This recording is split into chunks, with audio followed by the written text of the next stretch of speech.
Hello, friends.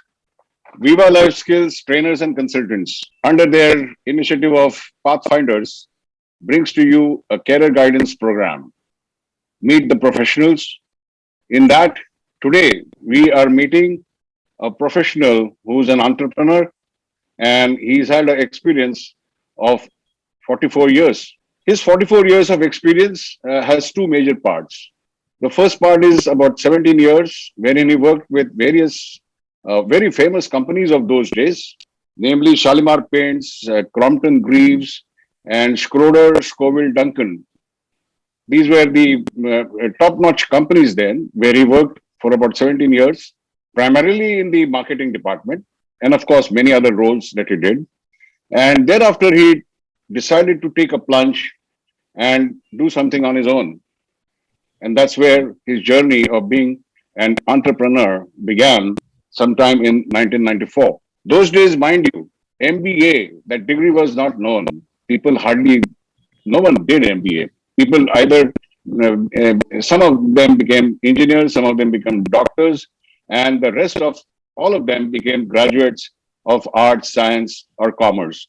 And then they ventured into their calling. Sanjeev Sadhale, our guest today, belongs to that category. He's worked hard, extremely hard, coming from a very humble background, and he's today established a great empire consisting of three manufacturing units. As I said, he is not an MBA, but today, with his vast experience of almost 100% each and every aspect of a business, he is a management institute by himself.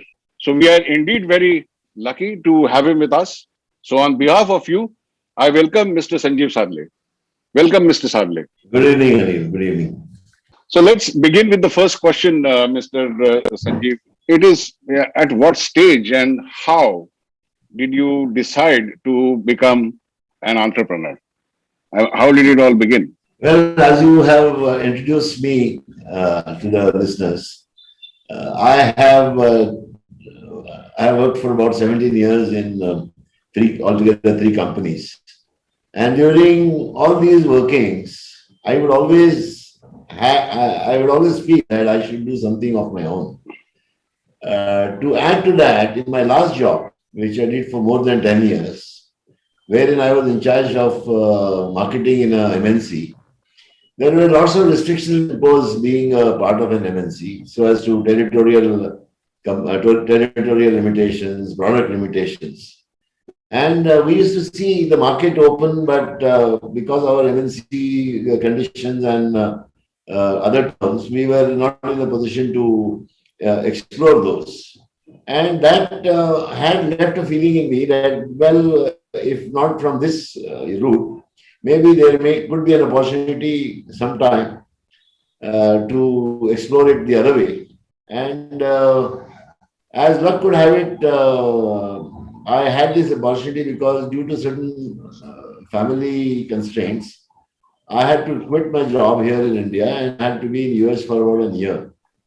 Now, when I returned from the US, I had an option whether to try doing something on my own or get back to some other job again.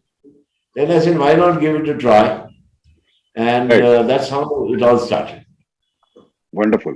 So it was a choice that you made. And I'm sure at that stage, you would have realized that it's a very, very difficult choice that you have made. And you must have been mentally so much prepared. You anyways had a very rich experience behind you. So what were your initial day struggles like? Well, the struggle was right from day one because you had no office, no, you had no office, no factory, no machines, no nothing, just an idea. Just an idea. Just an idea. Yeah. Just an idea as to you have to do something. But because I knew the ropes, it took a little time. It took a couple of months for me to get things around. And the first thing I did was, and again, during those days, the biggest hurdle was the money. Because having worked for 17 years and having lived in a place like Bombay, you hardly have any savings. And during those days, salaries were such that if you earn 36,000 rupees a year, A your year, name had yes. to be, yeah, your name had to be printed in the balance sheet of the company.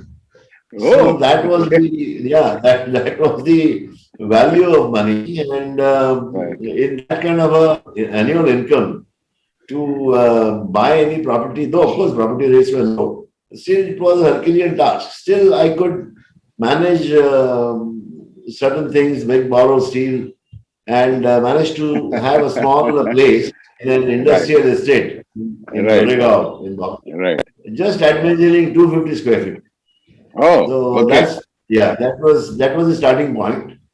And why I chose there was that the manufacturing that I had planned to do on a small scale, I could have not afforded all the machines. So the other two supporting actors in my manufacturing, one guy who was producing the metal, the other guy who was producing rubber, they also had units in the same premises, small ones. They were probably bigger, maybe 400, 500 square feet. So Right. because they were located, I had no option but to somehow locate this place, and this was on the second floor, mind you. We were Oh, we were going to manufacture a product semi-finished downstairs, and then we used to bring it up and finish it there, and then dispatch it from there. So that's how oh, I it see. started. So That's how it started. yeah, you started very small, but Yeah, yeah, you were very confident of growing, correct, and not correct. only you were confident, you have actually proved it because starting small and today having almost three manufacturing units. So how did this growth happen? I mean, what did you do in particular which caused this growth? See, in that small area, as I told you, we were doing okay. But then during those days, there used to be an excise limit on the annual turnover. So if you used to cross 30 lakhs per annum, imagine 30 lakhs per annum, then you had to get into excise and all other formalities. Now, to Oh, I complete see. those government formalities then was not very easy operating from an industrial estate. So the obvious option was either you remain contented at 30 lakhs or Right. look for some bigger place. So the nearest point I could locate wherein the land was cheap was Sinnar, which is about 35 kilometers from Nashik. So I bought my first piece of land Yeah. at Sinnar, Right. but that was a 1 acre plot, which I could Yeah. get it at 2.5 lakhs. So that's how at least I had the footing for the next step. That is, Right. okay, you have land, now you can build little bigger factory and get going. Right. Right. Right. Right. So it was, of course, one can make out it was definitely a story of passion and great grit that started small and became big. So obviously, I mean, like I said, you are an institute of management by yourself. So if I ask you a question, you have actually hundreds of things to tell us. But then, can you summarize as to what are the personal skills and personal traits that may be called for in an individual if he ever decides to be an entrepreneur? Well, he has to have certain technical knowledge, and most important is the marketing knowledge. And even Right. in the marketing, I would say the most important thing is not only to market or sell, but get the money back. So Yeah. most entrepreneurs don't make it very well because what they do is either they do not know the product, they get into the line just because they hear that okay, XYZ made so much money, ABC made that Ah, much money, let me try. right. That's the biggest Right. mistake many people do. Secondly, they end up producing something which they do not know. They are weak on the marketing side. So they end up selling it to guys who don't have any intentions to pay them. So they pile up Oh, bad debts and then they are right. Right. successful. Oh, So right. the biggest thing is that you must have a good technical knowledge, at least commercially technical. What I mean is, okay, Right. let Right. somebody Techno else do it commercial. for you. Techno commercial. Yeah, Right. but then you should know how to sell it, and you should have the knack to understand the customer and to have that confidence that, well, this guy is going to pay you or not. Because when you are a young man, nobody is going to give you advance. You are not like a big company wherein you have to fetch Right. in money and get the material. In a new Right. Right. entrepreneur, you have to make the material, that customer Right. will sell it, make profit on it, and then if he whenever feel like he will send you the money. So those are Right. the two important things. Right. And the most important is the man management, because again, all this involves man management, whether it is manufacturing men, whether it is marketing men, or whether it is the customer. So it's basically man management, personal understanding, understanding of the topography, Right. when how to deal with the North Indian guy, how to deal with the South Indian guy, Oh how to yeah. deal with, yeah, I mean, With the diversity that India has in yeah, terms I of mean, you can go languages, to in terms a, of cultural preferences, right, all of that, right, all of right. that. You Yes. can go to Yes. a guy in Chennai and talk to him about biryani. You better discuss idlis with him. So, Right. Right. Right. yeah, Right. These that's are how it small is. little things. Yeah. Small little Yeah, things. yeah, Absolutely. yeah. Absolutely. So, in fact, I'm very sure your life has been with very severe ups and downs. On the path that you have reached here. Could you narrate to us some really very difficult situations that you went through? Well, yeah, I can tell you a story which Uh, involves two, not a story, Plenty an of them. accident, whatever you call it. This Yeah. involves two big giants, MRF and Honda. Right. Now, we had supplied some scooter valves to MRF. And what MRF did was made tubes out of those and sent them to Honda to their Manesar factory near Delhi. And this was a consignment of about 20,000 odd tires and tubes together. And God knows what happened. We had failed in our checks. They had failed in their checks. And as a result, the faulty product reached Honda factory, and it Oh. also passed some of the Honda inspection, and it reached the Oh. customer. Yeah, and Oh in my Japanese God. companies, yeah, and in Japanese companies, if there is a customer complaint, you are finished, dead. Absolutely. They can Yeah. pardon any Japanese companies, especially automotive companies. If you have any quality issue which reaches up to the factory, fine. You can still be pardoned. If it's so severe that if it passes their inspection and reaches customer, then you had it. Right. So Right. some vehicles reported that defect in Cochin, Hmm. and then there was a big Hell, firing. hell So let loose. yeah, the hell let loose. Hell let loose. I Yeah. you will not believe we were camping in Manesar for almost 3 weeks. Oh. We had we had to clear each and every vehicle which was there in the Honda premises. We had to clear each and every tire and tube set which was there in MRF's godown. You know, this vehicle manufacturing happens with a lot of stocks at each stage. Yeah. So in that 21 days, we literally went through hell, and I Right. forgot all my whatever I was owner of a company or whatnot and all that. Early morning, get up, go to the godowns, go to Honda factory, and we Yeah. had to even send the people right up to Cochin to get those things sorted out.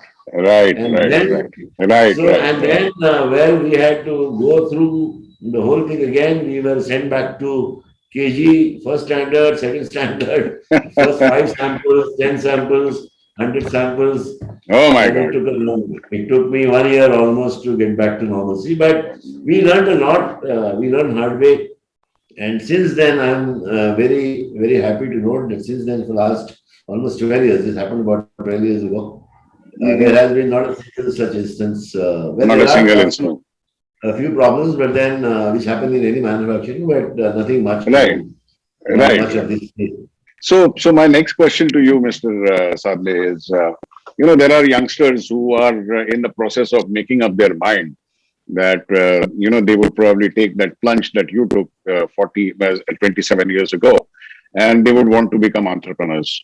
So, in a way, what kind of realistic advice would you give them, and what do you think would be their prospects? Well, though I have a major experience in automotive industry of almost 27, 25 plus 10, 35 years.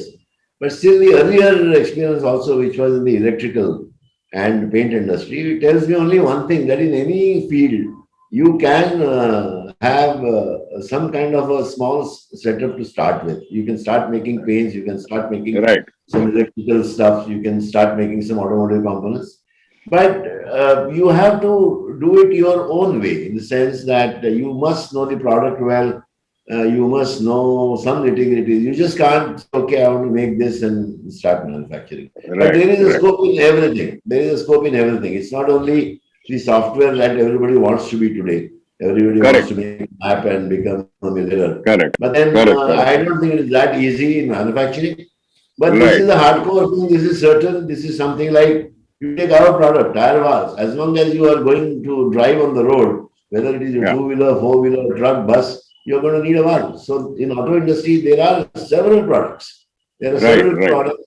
If one goes through, I mean, there are the source of knowledge is, these days is greatly enhanced. You can look up to Google and Right. in any way you start, if you do it seriously, I'm sure not immediately, but during the course of 2 years, 3 years, 4 years, you can come to a stage where at least you can have a decent earning and you can live your own life. I mean, some guys have a feeling that they don't want to work, or rather they have a side that they are unfit for working in offices. So for those, but they have to work hard. They have to work hard. They have to work hard. Yes. Yes. Yeah. Absolutely.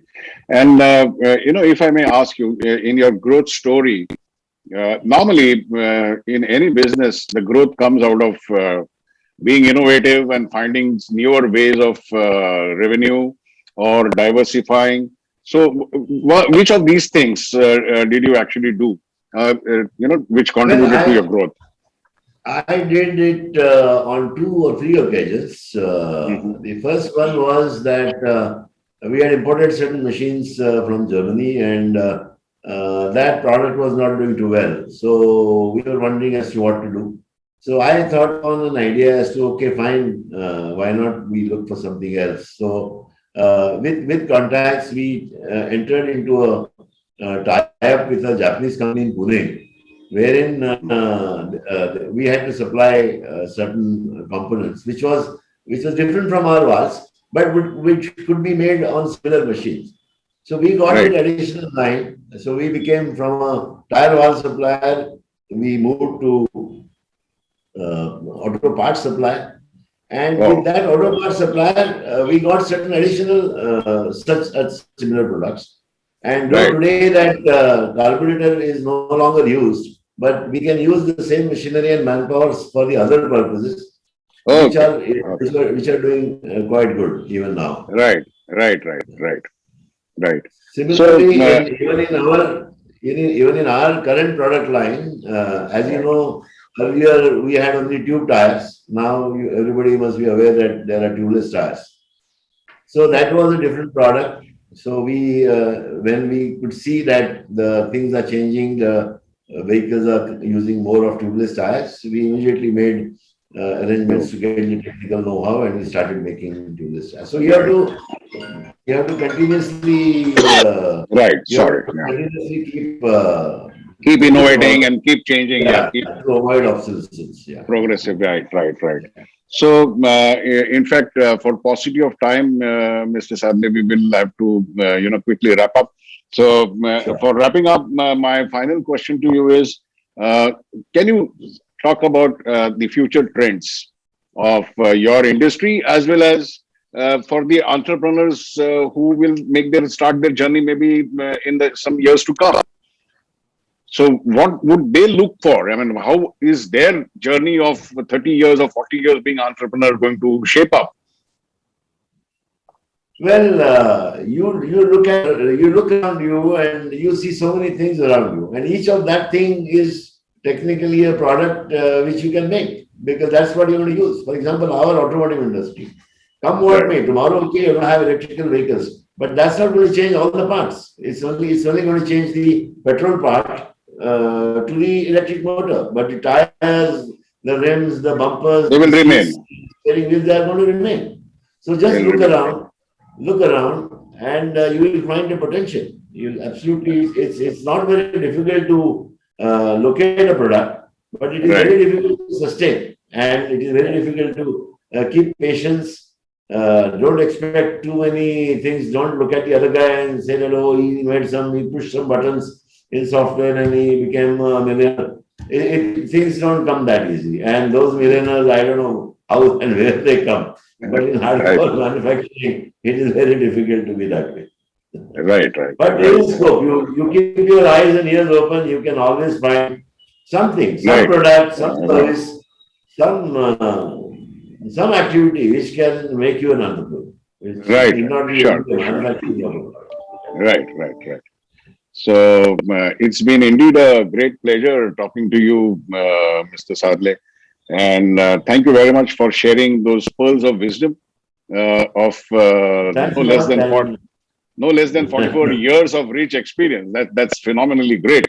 And I'm very, very sure that our members who have listened to your interview today are vastly going to benefit. So thank you very much on behalf of all of them. Thank you very much on behalf of the Pathfinders program of Viva Life Skills Trainers and Consultants. Thank you very much, and Mr. Sadhale.